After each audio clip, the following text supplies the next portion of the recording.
3030, Edgardo Melgar en vivo comienza ya.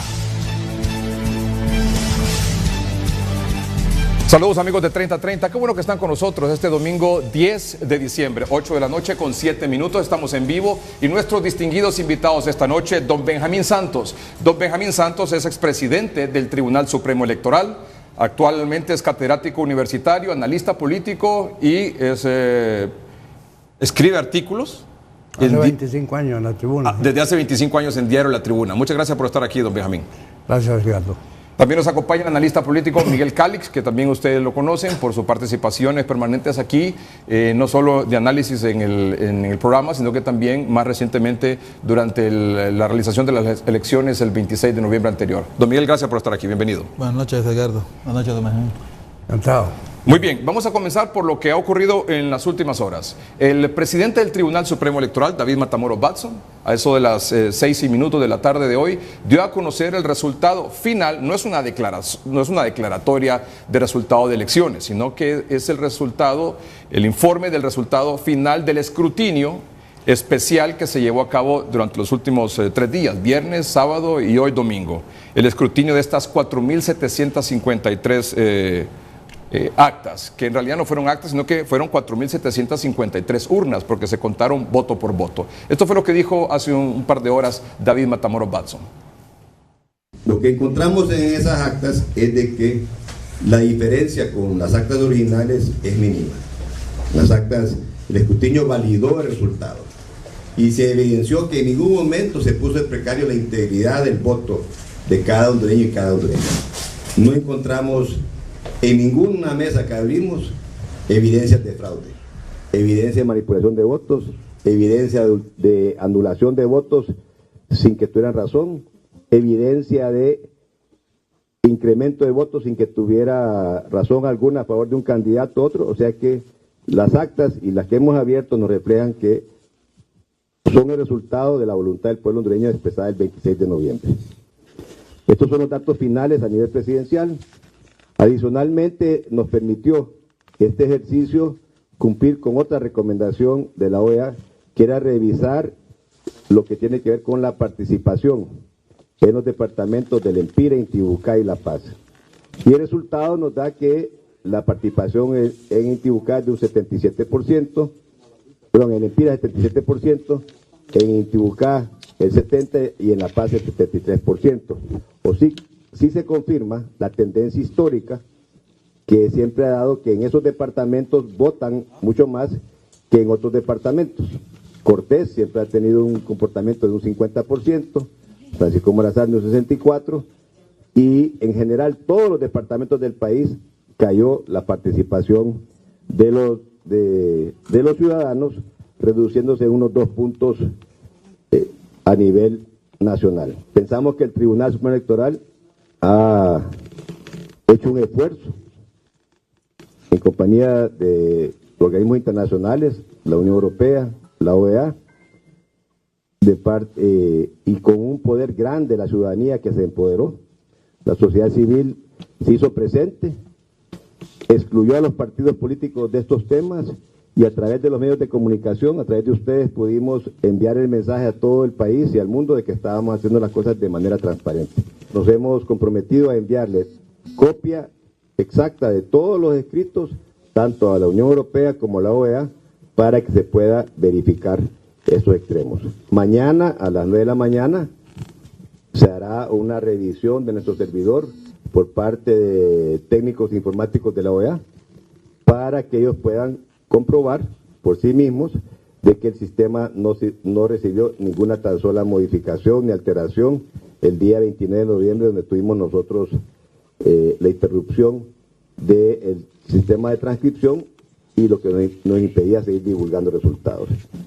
Con esto queremos informar al pueblo hondureño que terminamos esta fase, entramos a la fase de impugnaciones y cuando tengamos resuelto cada uno de estos términos, podremos hacer la declaratoria oficial, declarando a los ganadores, a los electos, para los 4 niveles electivos que existen en el país: Presidencia de la República, Parlamento Centroamericano, Congreso Nacional y corporaciones municipales. Al final fueron a escrutinio especial un total de 5.759 urnas y actas. ¿Por qué? Pues porque el fin de semana pasado se procesaron en un escrutinio especial 1.006 y entre viernes y hoy domingo 4.753 para un total de 5.759 actas o urnas que finalmente fueron escrutadas en este conteo especial que fue supervisado, que tuvo la observación de la Unión Europea, de la Embajada de Estados Unidos y de la Organización de Estados Americanos. Bueno, finalmente entonces, estos datos oficiales del Tribunal Supremo Electoral nos dicen lo siguiente. Vamos a la página del Tribunal Supremo Electoral donde están los datos oficiales. El candidato presidencial del Partido Nacional obtuvo 1.412.055 votos para un 42.98% de la votación. El candidato presidencial de la Alianza obtuvo 1.359.600 votos para un 41.38% de la votación. Es decir, la diferencia entre ambos en porcentaje es de 1.6% a favor del candidato presidencial del Partido Nacional y en votos la diferencia oficial final, según el Tribunal Supremo Electoral, es de 52.445 votos a favor del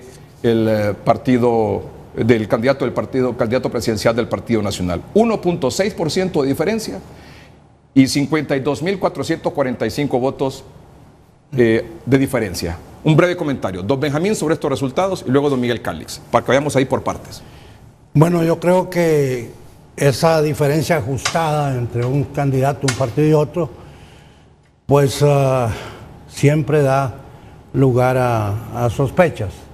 Creo que el tribunal ha hecho muy bien en abrirse a la observación nacional e internacional, a acceder a los recuentos que se han pedido, porque así se desvanece una cuestión que se manejó desde el principio, ¿verdad? Que iba a haber fraude, y creo que la oposición se fundamentó en eso, ¿verdad? Que iba a haber fraude, entonces se dedicaron un poco a ahondar esa posibilidad.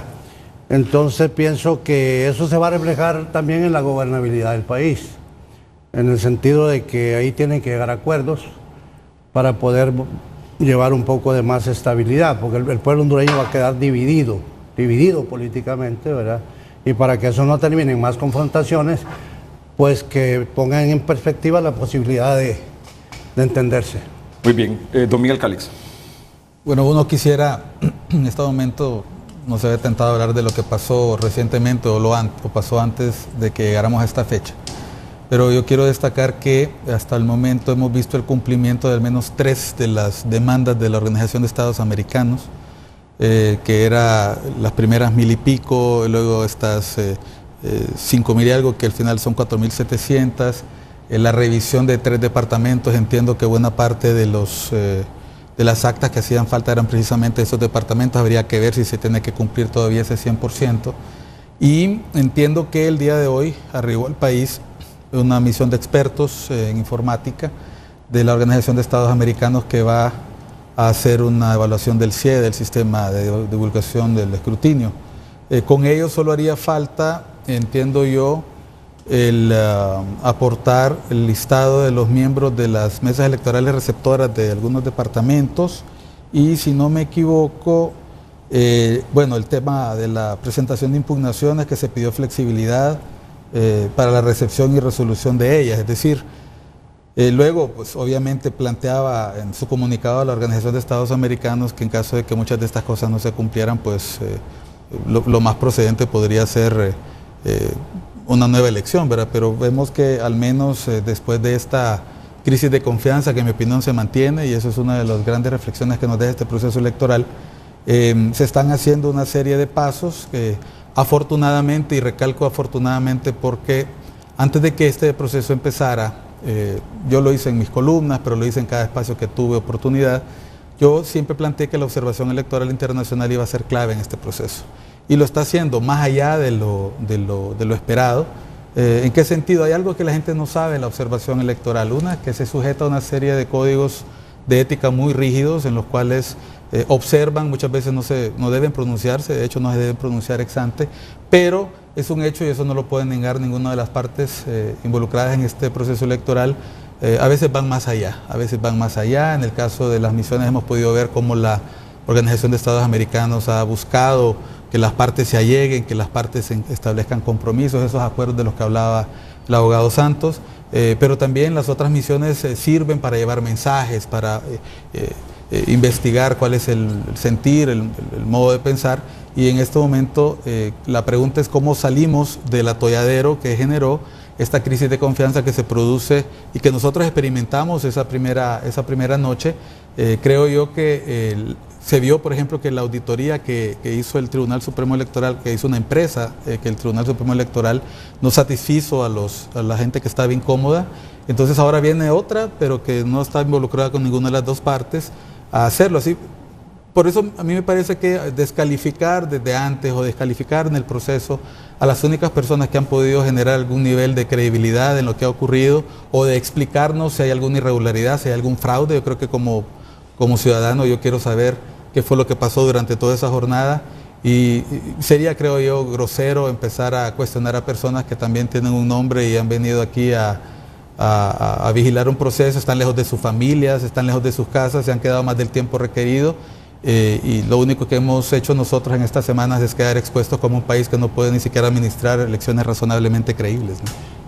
Quiero que escuchemos también la declaración que dio la encargada de negocios de la Embajada de Estados Unidos en Honduras, de Fulton, ayer sábado por la noche. Es la última declaración que ella ha dado sobre este tema de las elecciones. Lo hizo incluso desde el centro logístico del Tribunal Supremo Electoral, donde se estaba llevando a cabo este escrutinio especial de 4.753 urnas, porque se sacaron urna por urna y después voto por voto de este total que les manifiesto. 4.753 que sumadas a las 1.006 del fin de semana anterior suman 5.759. Esto decía la señora Aide Fulton ayer sábado. Estamos aquí hoy con observadores internacionales y nacionales, incluyendo representantes de sociedad civil y de la prensa, para observar este proceso importante. Mantenemos la posición de apoyar una conclusión a este proceso en una manera creíble y transparente, que refleja la voluntad del pueblo hondureño. Me alegro ver que están siguiendo el mapa que les dio la OEA, que pueden añadir confianza y transparencia al proceso para llegar a un resultado en lo que podemos tener confianza. Reiteramos que para nosotros lo importante es que el resultado final refleja la voluntad del pueblo hondureño y estamos listos para trabajar con el que gane. Dijo tres cosas y yo someto para don Benjamín y Miguel estas declaraciones. Me alegro ver que están siguiendo el mapa que dio la Organización de Estados Americanos, es decir, los puntos de sugerencia, de propuestas de la Organización de Estados Americanos para para salir del atolladero, como decía Miguel. Dos, que este proceso genera confianza y transparencia y que la Embajada de Estados Unidos o el gobierno de Estados Unidos está listo para trabajar con el ganador. Don Benjamín. Sí, yo he oído que algunas personas consideran que esta actividad de las misiones de observación les huele como a intervencionismo. Pero la verdad es que ahora, en el mundo que vivimos, la democracia es un objetivo fundamental y los procesos electorales son esenciales para la consolidación de la democracia. De manera que no es indiferente para la comunidad internacional que en un país haya elecciones, ¿verdad?, y que la democracia se vaya a deteriorar en vez de mejorarse. De manera pues que he oído incluso alusiones a la intervención norteamericana por esta presencia, pero vivimos en un mundo multipolar, en un mundo donde esto pues tiene que ser normal y la presencia de los observadores ha sido fundamental, ¿verdad?, para encarrilar el proceso, que no nos fuéramos a empantanar en una lucha interna, de manera pues que yo veo las declaraciones de la señora Fulton normales, comunes, ¿verdad? Y ¿Lo ve como un espaldarazo al proceso? como un espaldarazo al proceso, sí, y el compromiso de Estados Unidos de trabajar con el que gane, dice, ¿verdad? Entonces, me parece que eso es lo que cabe. Don Miguel. Yo preferiría no ver a la encargada de negocios en el tribunal. Te lo digo honestamente, Edgardo.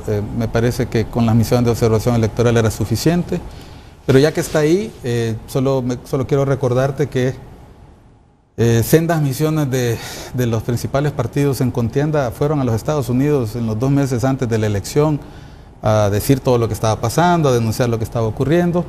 Así que ahorita a esta altura quejarse de la presencia de los Estados Unidos cuando los mismos actores políticos acuden felices y contentos a los Estados Unidos a reunirse con cuanto congresista, departamento. Además, todos sabemos con quiénes se reunieron, la información ahora es pública. Y yo creo que la pregunta es, con toda la información que tenían los Estados Unidos en su poder, la Organización de Estados Americanos, la Unión Europea, ya sabían a qué venían, ya sabían que iba a ser un proceso complicado, donde habían acusaciones y contraacusaciones. A mí personalmente, de las misiones de observación electoral que están en el país, a mí me gustaría que respondieran varias preguntas, y creo que la más importante es la que flota en el ambiente. Algo de lo ocurrido entre el 26 y hasta ahora alteró el resultado final. Realmente, a mí siempre la gente me pregunta, Miguel, ¿quién ganó? Yo digo, sí, el que sacó más votos. Y yo he escuchado a las distintas opciones políticas hablar de actas y de las pruebas.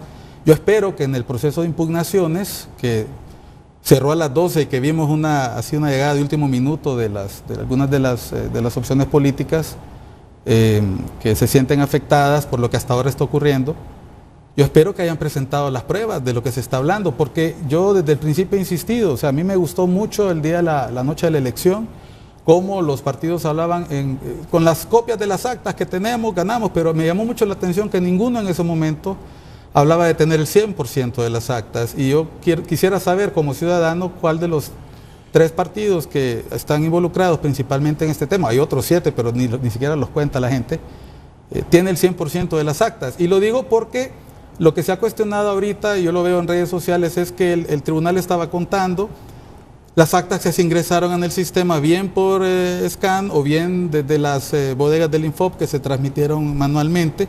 Y entiendo yo que el proceso de cotejar estas actas implicaría que si yo tengo evidencia, y no me refiero a la que me han enviado, a mí mucha gente me envía, mira, copia, está hay una irregularidad, hay una inconsistencia, pues yo no soy la persona que tiene que manejar eso. Es más, si las misiones de observación electoral han recibido esta información, seguro fueron a buscar el acta.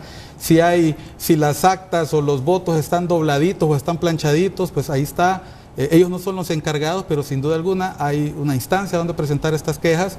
Y yo lo que creo que recuperar la confianza, a mí me decía un muy buen amigo ayer, esto es como cuando pierdes la confianza en tu matrimonio, ¿no? O sea, recuperarla es muy difícil, y volverla a recuperar luego que la pierdes toma tiempo. Así que en este momento dependemos precisamente de las misiones de observación electoral, y creo yo, y esto vale la pena mencionarlo, la gente no debe tener memoria corta.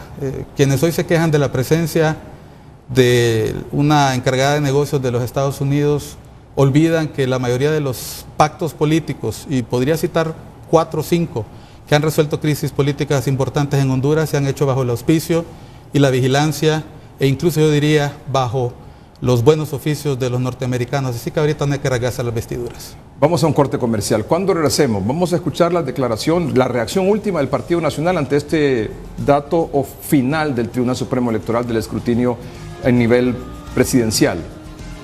Y atención, porque hay unas explosivas declaraciones del candidato presidencial de la Alianza sobre este asunto y la presencia de los observadores internacionales. Y también unas declaraciones que recientemente dio hoy domingo Nicolás Maduro, presidente de Venezuela, sobre lo que ocurrió aquí en Honduras. Ya regresamos.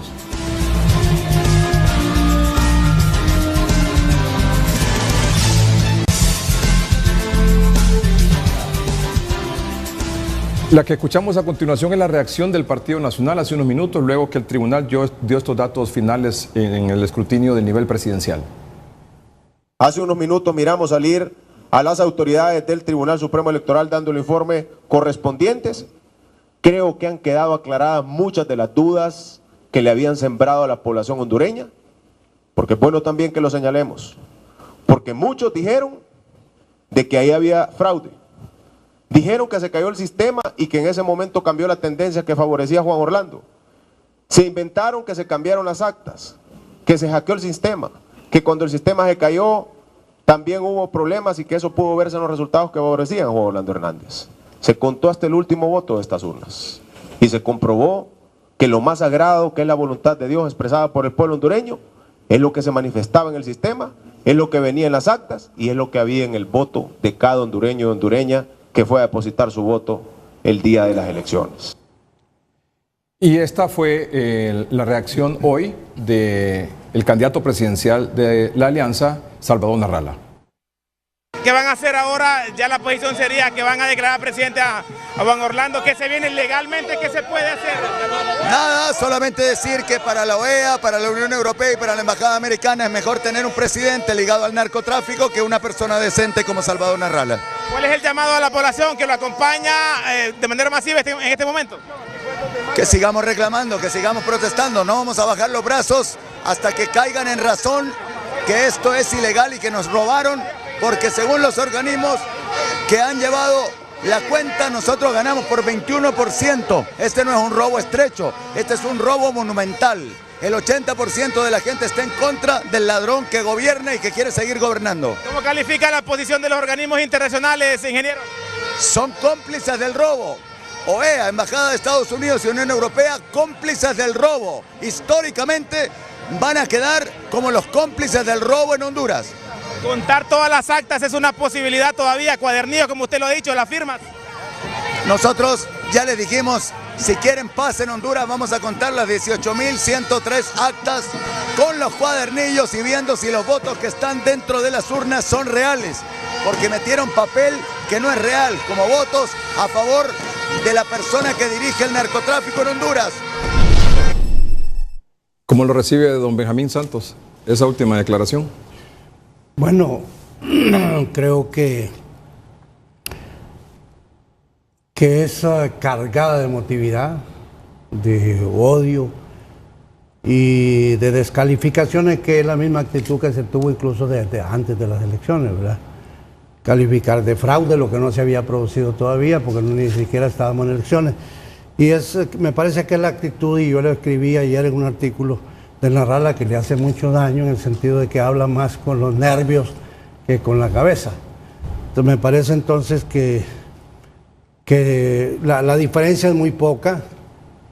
Bien pudo haber ganado él, ¿verdad? Porque la diferencia son 50,000 y pico de votos, ¿verdad? Pero a estas alturas, venir nuevamente a repetir la argumentación que se dijo antes, me parece improcedente, pues, me parece impolítico incluso. Entonces, no puedo ver en esas palabras algo serio. Acusa a la OEA, a la Unión Europea y a Estados Unidos de cómplices del robo. Es que antes de que vinieran dijo que ya venían comprados por el gobierno, lo dijo Narrala, que los observadores que iban a venir venían comprados por el gobierno. Entonces, ¿qué se puede esperar? Miguel. Bueno, yo he venido sosteniendo que cada opción política tiene una estrategia de defensa de su voto. Yo personalmente me siento como ciudadano muy satisfecho cuando veo que la gente se manifiesta pacíficamente, reclama, demanda una mejor conducta de las autoridades, en este caso el Tribunal Supremo Electoral, que dicho sea de paso, es una institución que, aunque la gente diga que en este país no hay institucionalidad, lo cierto es que los partidos se sometieron a esa institucionalidad a sabiendas de sus debilidades, a sabiendas de sus defectos, que no son pocos, y que son producto de lo que los mismos partidos políticos han construido. Ahora, con respecto al reclamo del ingeniero Narrala, yo espero que en la impugnación que se presentó ante el Tribunal Supremo Electoral se haya solicitado esto. Si se solicitó un reconteo de las 18,000 actas y de los 3 millones de votos, junto con cuadernillos, pues eso es lo que el Tribunal Supremo Electoral tiene que resolver y sobre lo que las misiones de observación electoral se van a pronunciar. Yo como ciudadano, si la paz del país depende de contar 18,000 actas y más de 3 millones de votos, con gusto me busco varios botes de agua azul y una almohada y me quedo esperando, ¿no? O sea, porque creo que la paz del país lo demanda. Yo creo que... Pero para eso se necesita presentar pruebas de irregularidades. No, y lo que pasa es que hay un procedimiento y quieras o no, la gente se sometió a este procedimiento, los partidos se sometieron a este procedimiento. Porque usted lo decía, es decir, he recibido, y bueno, y todos aquí, supuestas actas irregulares, y yo creería que todas esas actas, supuestas actas irregulares, pasaron al Tribunal Supremo Electoral formando parte de la documentación de la impugnación. Debe ser así, porque entendemos que hay no solo impugnaciones a nivel presidencial, hay dos, sino que hay también a nivel de diputados y a nivel de alcaldías. Entiendo que incluso dentro de los mismos partidos, contra compañeros de esos mismos partidos, tal y como pasó en las primarias. Y yo quiero recalcar esto de las primarias, y lo voy a decir porque no me he cansado de decirlo y con esto caigo mal, pero yo no veo a nadie cuestionando los resultados de las primarias, que estuvieron llenos de muchas irregularidades. Tenemos algunos candidatos a alcaldes en algún partido que casi sometieron a una vindicta pública a las autoridades de su partido porque no se resolvieron los reclamos de fraude. Entonces, lo que quiero decir es que si nosotros estamos viendo hoy esto, Edgardo, este cuestionamiento al tribunal, es porque cuando hemos tenido la oportunidad hace varios años, y la última fue en marzo, de corregir el camino, de corregir los procedimientos y darle más confianza a este órgano, no lo hicimos. Así que hay una frase famosa, es una frase histórica, ¿verdad? No es el momento de llorar ahorita, el momento de ahorita es ver cómo resolvemos esta situación. Espero yo que en las impugnaciones hayan presentado estos reclamos, porque el caso de los abogados, los reclamos se tienen que sustentar con evidencia y prueba, y se puede pedir lo que se puede pedir y la autoridad tendrá que otorgar lo que tenga que otorgar. Algo que a mí me llamó la atención y creo que puede ser un ingrediente interesante, el siguiente: el día de la elección se transmitieron 12.963 actas. Son un total de 18.128. El día de la elección, tú estabas ahí, entre la tarde-noche y la madrugada del 26 de noviembre y el 27, lunes, se transmitieron 12.963 actas. Con esas 12.963 actas, el resultado, ahí lo podemos ver, entre la noche del 26 de noviembre y la madrugada del 27 se transmitieron al Tribunal Supremo Electoral un total de 12.963 actas. Algunas fueron procesadas, la mayoría, y el escrutinio especial, y otras fueron sometidas a un escrutinio especial por supuestas inconsistencias, que son después las que sometieron a este escrutinio especial. Entre el lunes y miércoles ingresaron físicamente en las maletas electorales 5.165 actas más. Esas 5.165 actas más cambian el resultado a favor del candidato presidencial del Partido Nacional. Hay algo que es importante decirlo, porque en realidad eso es. Cuando el Tribunal Supremo Electoral en la madrugada del domingo da un primer informe en el que dice que Salvador Narrala aventaja a Juan Orlando Hernández por 4.77%, lo hace en base a esas actas. Las actas transmitidas. Sí, las actas transmitidas. De 10.478 actas, es decir, 57.8% de la votación, esa era la ventaja a favor de Salvador Narrala, de 4.77%, porque de las 12.963, otras fueron a escrutinio especial porque tenían alguna inconsistencia. Pero con 10.478 la ventaja de Narrala era de 4.77 en ese momento. Luego llegaron el lunes en el transcurso del día el resto de actas que ya vienen físicamente en la maleta electoral que transportan los camiones de las Fuerzas Armadas. Esas 5.000 y pico de actas son las que, Miguel y don Benjamín, son las que cambian el resultado. Porque la alianza se declara y Narrala basa su declaratoria de triunfo, desde el punto de vista de él, en base a ese resultado que da el Tribunal Supremo Electoral, la madrugada de lunes. ¿Correcto? Entonces, si esas actas están bien, porque le dan el triunfo, ¿hay que contarlas de nuevo? Yo tengo una explicación que no sé si Miguel la va a compartir, y es que se empezó escrutando los centros urbanos más grandes, ¿verdad? San Pedro Sula, la costa, Tegucigalpa, y después las áreas rurales. Entonces se acuerda de que el Partido Nacional ha sido siempre un partido de las áreas rurales, y el Partido Liberal lo era de las áreas urbanas. Ahora el Partido Liberal ha sido sustituido por Libre, la Alianza y eso, en las áreas urbanas, donde es más fácil transmitir los resultados y todo lo demás. Entonces yo no sé si la cantidad de actas que entraron de las áreas rurales ¿verdad? Fueron suficientes para cambiar el resultado, pero en todo caso es un aspecto que habría que tomar en cuenta. Claro, pero es que así fue, realmente cambió el resultado, porque todas esas actas que fueron transmitidas en la noche del domingo y la madrugada del lunes, es decir, se transmitieron vía escáner o vía teléfono celular, etcétera, ¿verdad? Y los partidos políticos que estaban en la mesa electoral tienen una copia del acta, y esa acta luego, la original, viene en la maleta electoral al Tribunal Supremo Electoral. Por eso es que la propuesta de la OEA es, bueno, reúnanse los partidos políticos, partido, por decir algo, Partido Liberal, la Alianza, Partido Nacional con el Tribunal Supremo Electoral, y comparemos las actas. Y en las actas en las que hubiese alguna discrepancia, pues se abre la urna y se cuentan los votos.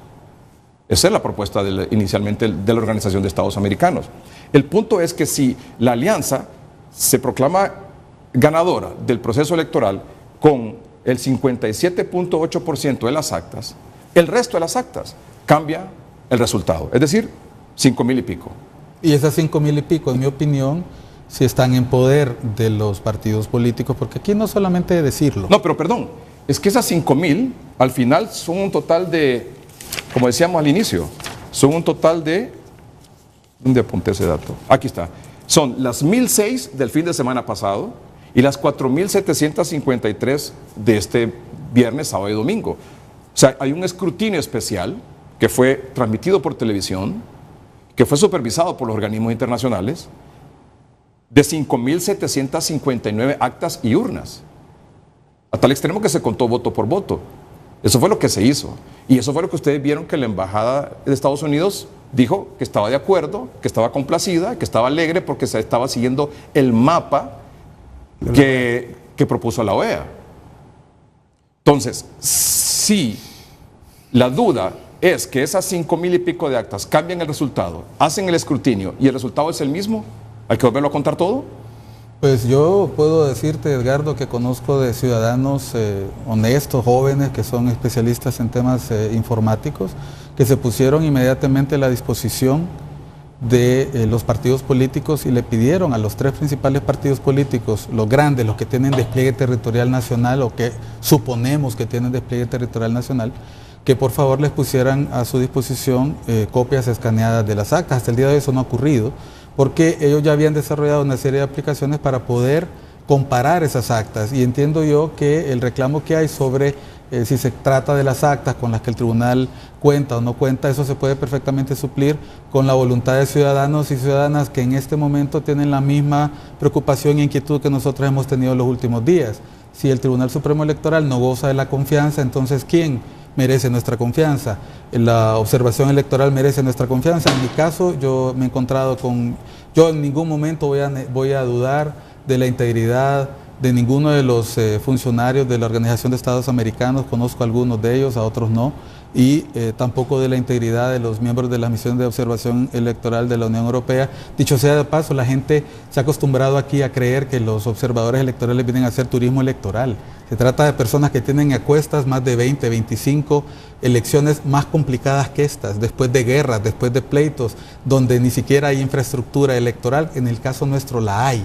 Entonces, si se ha puesto a disposición todas estas herramientas ciudadanas y también de observación electoral internacional, y la duda es sobre los datos que alteran el resultado, y la duda es sobre el sistema electrónico que también mucha gente no comprende cómo funciona y que ahorita no me voy a poner a explicar. Entonces, ¿qué es lo que va a convencer a las personas de que hubo o no hubo fraude?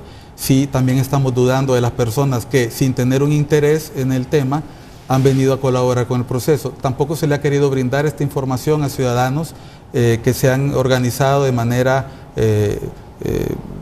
preocupada, como lo estamos en algún momento nosotros, para poderle dar tranquilidad a los partidos. Entonces, ¿en quién vamos a confiar? ¿Tenemos que traer al Papa? ¿Tenemos que traer a quién?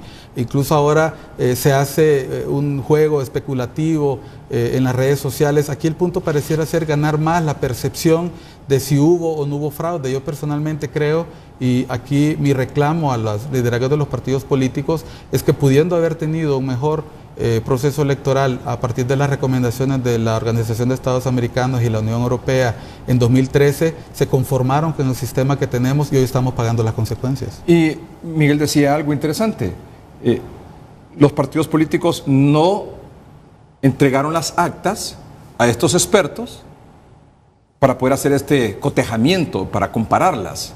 Porque dicen que desconfían de ellos también. Entonces, ¿en quién van a confiar? Porque lo ideal hubiera sido eso. El Partido Liberal entrega su acta. Entiendo que el ingeniero Zelaya presentó el 82% del total de actas. Pero le entregó a la OEA, no al tribunal. Pero lo entregó a la OEA. Lo bueno es que lo ha entregado. El punto es que tampoco tienen el 100%. Es que ¿cuánto tiene el Partido Nacional? ¿Cuánto tiene Libertad de Refundación? A mí me gustaría saberlo. Y así como se pide que se auditen sistemas y se auditen actas, a mí me gustaría saber si estamos en la disposición. Vamos a ver, el sistema electoral, Edgardo, no lo conforma solo el Tribunal Supremo Electoral, lo conforman también los partidos. ¿Y por qué digo esto? Porque los partidos mandan gente a las mesas y son los partidos los que escrutan, son los partidos los que cuentan, son los partidos los que hacen las actas. Por lo tanto, esto de tirarle toda la pelota al Tribunal Supremo Electoral me parece que tampoco es correcto.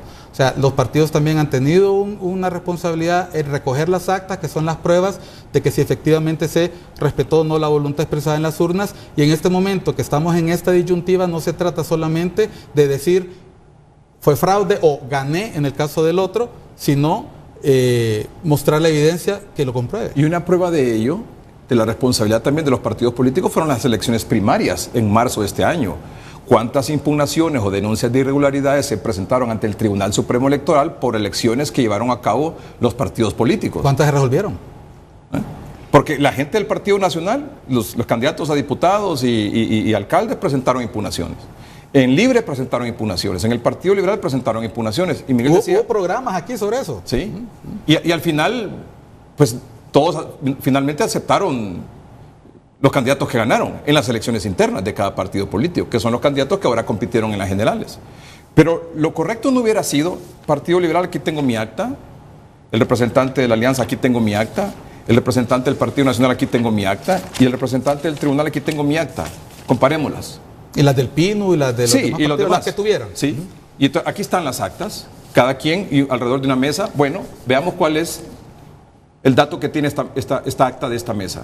Y si no hay acuerdo, por la razón que sea, se abre la urna y se cuenta el voto por voto. Pero el problema es que como no hubo ese cotejamiento, se tomó la decisión de abrir las 5,000 y pico de urnas. Y se contó voto por voto de cada una de esas urnas. Porque el objetivo era provocar una situación de que quedara la sensación que hubo fraude. Pero como eso se fue desvaneciendo poco a poco, pues no se logró lo que se pretendía. Ahora, si queremos evitar estos problemas a futuro, hay que revisar el sistema político electoral, que desde el 2004 está en vigencia, ¿verdad? Se estableció el sistema, el Tribunal Supremo Electoral con 3 magistrados, un poco tomando el modelo de Costa Rica. Hay que revisar eso y toda la estructura y además la situación partidaria. No es posible que haya 10 partidos de los cuales solo 3 realmente sacan los votos necesarios para seguir subsistiendo. Algunos creen que la democracia es la multiplicación de partidos, el multipartidismo. Eso no es así, por el problema de que se fracciona tanto el electorado que al final nadie saca la mayoría. Y hay que establecer esa famosa segunda vuelta, que si la tuviéramos, ¿verdad? No hubiéramos tenido que estar inventando que anular esta para volver a otras, porque ya habría un mecanismo adecuado. El que no saque la mayoría establecido en la primera vuelta, donde se eliminan los minoritarios y quedan solo los 2 grandes, entonces van a la segunda vuelta. ¿Verdad? Que aunque implica un costo financiero para el país, pero nos ahorraría este gasto de nervios y problemas. Yo creo que mientras no se cambie el sistema, si tuviéramos segunda vuelta o repetición de elecciones, volveríamos al mismo problema, ¿no? Porque es un sistema basado en la desconfianza y yo creo que hemos tenido experiencias en el pasado que nos muestran que cuando se ha querido dotar de algún nivel de autoridad al tribunal, con las mismas actuaciones de las autoridades se ha tirado eso a la borda. Por ejemplo, el caso de San Luis. O sea, nosotros estamos angustiados por lo que pasó en esta elección donde vimos que se quemaron alcaldías, que se quemaron... Ya la alcaldía de San Luis había sido quemada porque se respetó en algún momento la decisión de una moneda al aire que hicieron 2 candidatos. El Tribunal Supremo Electoral validó esa elección, luego se recurrió a la Sala de lo Constitucional, se da marcha atrás a esa decisión y luego el resultado fue exactamente el mismo, Edgardo. O lo que había pasado con la desinscripción del Frente Amplio y con la Alianza Patriótica. O sea, vamos a ver, si queremos tener un sistema que genere confianza, confianza, entonces fortalezcámoslo. Y cuando querramos que haya un censo nuevo, pongámonos de acuerdo en hacer un censo, pero la gente se sorprendería si se diera cuenta quiénes se oponen finalmente a la emisión de una nueva tarjeta o a un nuevo censo electoral. Podríamos ir, imaginemos el peor escenario, imaginemos un escenario donde no hay resultado, nos llega el 27 de enero y tiene que asumir el ministro de Gobernación como jefe de Consejo de Ministros y llamar a elecciones. ¿Iríamos a elecciones con este censo, con esta tarjeta, con el mismo sistema, con las mismas leyes, e incluso me atrevería a decir con la misma actitud de los partidos? Nos puede agarrar aquí el 2030 y seguiríamos discutiendo, porque se trata de generar confianza, y yo creo que en este momento la población quiere eso, recuperar la confianza, y hasta los medios de comunicación tenemos una responsabilidad ahí. Y lo que decía Miguel, que ahora estamos en este proceso de impugnación, desde el viernes que venció el plazo, el Tribunal Supremo Electoral tiene 10 días. Esperemos que este proceso de impugnación por quienes impugnaron, porque no solo se impugna la elección a nivel presidencial, también hay impugnaciones a nivel de candidatos a diputados y de alcaldes, de corporación municipal. Esperemos que presenten las pruebas, esperemos que por otro lado también el Tribunal Supremo Electoral haga esta revisión del proceso de impugnación, incluso también con la observación internacional, para que este proceso de impugnación sea lo más transparente posible, de forma tal, como dice don Benjamín y Miguel, de ir recobrando un poco la confianza que se ha perdido, ¿no? Y ahorita vamos a ver otra cosa. Aquí se ha hablado del modelo que tenemos de administración y justicia electoral, y don Benjamín, que es un especialista, lo sabe. Nosotros tenemos en el mismo órgano las dos características, y en este momento vamos a ver un tribunal que va a tener que decidir sobre las actuaciones que él mismo ha adoptado. Entonces vamos a ver que en otros países existe una instancia de justicia electoral diferente a la del tribunal, pero aquí no se ha querido discutir esto, aunque se han traído expertos los últimos 7, 8 años a hablar de esto. ¿Y quiénes son los que no han permitido que estas reformas electorales se hagan? Don Benjamín, contéstele usted, que tiene la mayor autoridad aquí para responder esa pregunta. Bueno, yo creo ¿Quiénes que no han querido? Los mismos partidos políticos. Vamos a un corte comercial y regresamos. Los mismos partidos políticos. Atendemos la comunicación del ingeniero Salvador Narrala, candidato presidencial de la Alianza. Ingeniero, buenas noches. Buenas noches, Edgardo. Solamente para aclarar la última pregunta que hiciste, el que no quiso hacer reformas electorales fue el Partido Nacional. El Partido Liberal quería, el Partido PINU quería, todos queríamos. El que no quiso hacer las reformas que hubieran evitado estos problemas se llama Partido Nacional, manejado por el señor Hernández. Por otro lado, de las 12.963 actas que fueron transmitidas por escaneo, y esto se lo di en una entrevista a uno de tus reporteros a las 6 de la tarde, me dijo que la iban a transmitir dentro del noticiero tuyo 3030, pues de esas 12.963 resulta que 7.100 tienen una calidad o píxeles, porque fueron transmitidas desde las mesas electorales receptoras, pero hay 5.800 que no fueron transmitidas desde allí y que pasaron por otro lugar y llegaron con menos calidad, o sea, con menos píxeles, y por lo tanto se nota que fueron adulteradas, o sea, que ya no forman parte de actas originales transmitidas desde las mesas. Por otro lado, hay 202.666 votos extra en presidente, para presidente de la República, que no están dentro de las papeletas que ha publicado el Tribunal Electoral. Y en el aspecto de los diputados también hay una diferencia de 126.800 para diputados que no coinciden y que no aparecen en lo que están computados, pero no aparecen en las actas. Adicionalmente a esto, hay el test de Benford, que lo hemos explicado y que tiene un comportamiento extraño con respecto a lo normal. Y la última cosa es que eso de voto rural y voto urbano que señala el señor Benjamín Santos, que está totalmente equivocado, y ahora comprendo por qué él votó para que me quitaran el partido anticorrupción dentro del Tribunal Electoral. Él está súper equivocado con eso, porque en Honduras, de acuerdo a los investigadores, el voto rural y el voto urbano es muy difícil de distinguir, especialmente en los lugares del interior. Esto que ha pasado es simplemente un robo, y yo en ningún momento dije, dígale al señor Santos, en ningún momento dije que los que venían eran ladrones de los funcionarios internacionales. Lo que dije es que en Honduras, por tener el dinero del narcotráfico y por la experiencia de que se le ha pagado a diputados $500,000, $1 millón a cambio de un voto en la elección de la Corte Suprema, es un campo en el que se presta para ofrecer grandes cantidades de dinero a personas que vienen, que no solamente necesitan ser hondureños, pero que pueden venir del extranjero. Así que exigimos como alianza de oposición contra la dictadura, y eso fue lo que presentamos en impugnación el viernes por la noche, la revisión con cuadernillos, no solamente es comparación de actas, se tiene que poner los cuadernillos, y si no, ¿para qué existen los cuadernillos? Y eso no lo quisieron hacer en el Tribunal Electoral. Tampoco se quiso pasar por rayos ultravioleta los votos. Los votos deben ser pasados por rayos ultravioleta, porque lo que vimos en este fin de semana fueron papeles comunes y corrientes y no votos originales emitidos por la gente. ¿Alguna consulta? No, ningún ingeniero, solo agradecer la llamada y por supuesto que usted siempre tiene los espacios aquí abiertos para sus comentarios y opiniones sobre este tema. Bueno, gracias, buenas noches. Gracias, buenas noches. Vamos a un corte comercial, ya regresamos.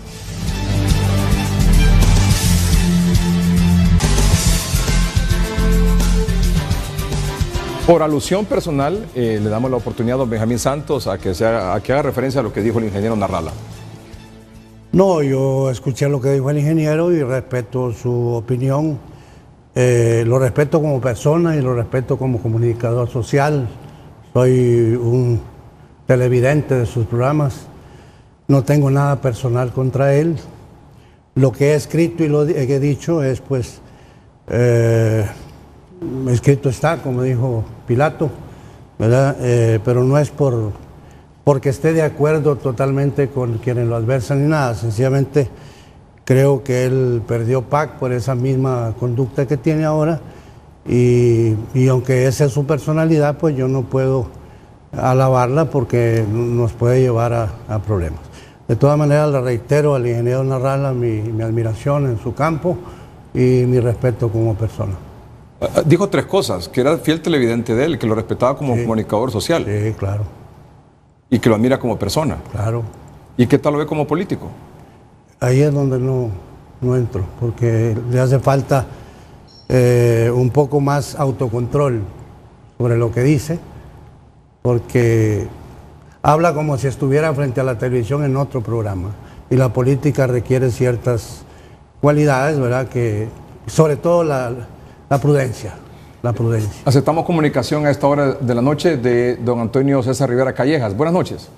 Muy buenas noches, Edgardo. Un saludo para usted y para sus invitados a 3030. Yo quiero desmentir al ingeniero Salvador Narrala porque él miente. No sé si lo hace intencionalmente o es que no tiene la información del caso de su bancada. Sobre todo miente cuando dice que no existieron reformas electorales porque no quiso el Partido Nacional. Y le voy a mencionar tres casos específicos. Primero, el miembro del Tribunal Supremo Electoral. Nuestro partido lo aprobó en primera legislatura y en la siguiente legislatura el Partido Liberal de Honduras, encabezado por su hoy aliado Luis Zelaya, se negó a prestar los votos del Partido Liberal para lograr 86 votos, es decir, 2/3 partes. El Partido Liberal en ese entonces dijo, este es un nuevo partido y no le vamos a dar un representante a Libre ni al Partido Nacional. O sea, pues que la reforma más importante que ellos querían, cuando digo ellos, es Libre y Narrala, el Partido Liberal de Honduras fue el que no prestó los votos. Ahí están las declaraciones de don Yuri Sabas, las declaraciones de don José Alfredo Saavedra y de todos los liberales de ese entonces. Segundo, el problema primordial es los miembros de mesas electoras receptoras. Ese proyecto de ley enviado por el presidente Juan Orlando Hernández para ciudadanizar las mesas, para que las mesas no fueran de los partidos políticos, sino que fueran de la sociedad civil en forma de un sorteo aleatorio, no lo quiso aprobar tampoco ni el Partido Liberal, ni el Partido Libre, ni el Partido PAC. Nos dejaron solos en esa reforma de querer poner ciudadanos en la mesa y no los partidos políticos. Y tercero, y tal vez el más importante de todos, la nueva tarjeta de identidad. El primer año, allá en Gracia Lempira, quien esté en la paz del Señor, Marco Antonio Dino Flores, presentó un proyecto de ley para una nueva tarjeta de identidad y un nuevo censo electoral. Su servidor lo dictaminó y se opuso el Partido Anticorrupción, miembro de la Comisión de Dictamen, Aníbal Calix, en ese entonces. Estoy hablando del primer año de gobierno, cuando ocupamos un nuevo censo y una nueva tarjeta de identidad. También decirle, don Edgardo Melgar, a don Salvador Narrala, que en Honduras sí hay un voto urbano y sí hay un voto rural. Y que en nuestro país, el 26 de noviembre, el voto rural votó muy diferente al voto urbano. Y le voy a dar 4 ejemplos. Primero, el departamento de Copán, su ciudad, Santa Rosa de Copán, centro urbano, Partido Nacional pierde por 6.000 votos. El resto del departamento rural, lo ganamos por 15.000 votos. Final, ganamos el departamento de Copán por 9.000. Pero si Copán solo hubiera sido Santa Rosa de Copán, lo hubiésemos perdido. Choluteca, ciudad Choluteca, lo perdemos por 9.500 votos. Ciudad Choluteca, centro urbano. El resto del departamento rural lo ganamos por 15.000 votos. Terminamos ganando Choluteca por 5.000 votos. El área rural vota diferente al área urbana en Copán y en Choluteca. 2 ejemplos más. Francisco Morazán, para muestra un botón. Distrito Central salimos prácticamente empatados. Las aldeas del Distrito Central más los municipios del Distrito Central nos dan un triunfo de 40.000 votos. Es decir, la capital de la República empatada, el resto del departamento, Curarén, Alubarén, Reitoca, San Miguelito de la Libertad, Talanga, Guaymaca, Cedro, San Ignacio, etcétera, etcétera, ganamos por 40.000. Y para finalizar los ejemplos, el departamento de Lloro, ciudad urbana, Progreso, perdemos por 21.000 votos. El resto del departamento, Arenal, Negrito, lo ganamos por 6.000 votos. Terminamos perdiendo el departamento de Lloro por 15.000 votos. Si ustedes quieren analizar departamento por departamento, ustedes pueden ver que las cabeceras departamentales o ciudades, generalmente en esta elección lastimosamente las perdimos, pero el resto del departamento, área rural, afortunadamente lo ganamos. Finalmente, el ingeniero Narrala ha pedido cualquier cantidad de cosas. Primero, que se quitaran mapas soluciones, se quitó mapas soluciones. Segundo, que lo que le valiera fuera el acta final y no el TREP, no la transmisión de resultados. Se dio. Después que se contabilizaran 1.006 actas, se dio. Después que se contabilizaran 5.000 actas, se dio. Todo lo que ha pedido el señor Narrala, todo se ha dado. Al final no quiere aceptar lo que debería aceptar, que perdió por 1.5%, que se equivocó en irse aliado con Manuel Zelaya Rosales, porque son los del socialismo del siglo XXI y el pueblo hondureño no quiere eso. Muchas gracias, Edgardo. Cualquier pregunta a sus órdenes. Muchas gracias, muy amable por su comunicación. Vamos a un corte comercial, ya regresamos.